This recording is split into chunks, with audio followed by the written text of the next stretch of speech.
How to allow Instagram access to photos on Android. Hey everyone, welcome back to the channel.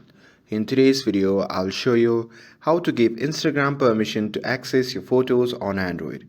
So now without further ado, let's get started. So first thing first, open the settings app on your phone.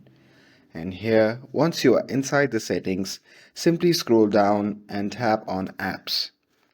Now from here, simply tap on manage apps.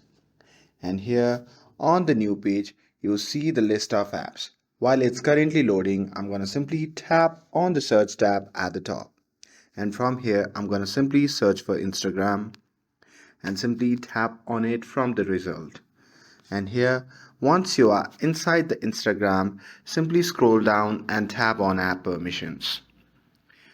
And now here inside the app permissions, you can see the option labeled as files and media. So simply tap on that. As you can see, I have already enabled the access, but if you haven't, just tap on allow access to media only, and that's it.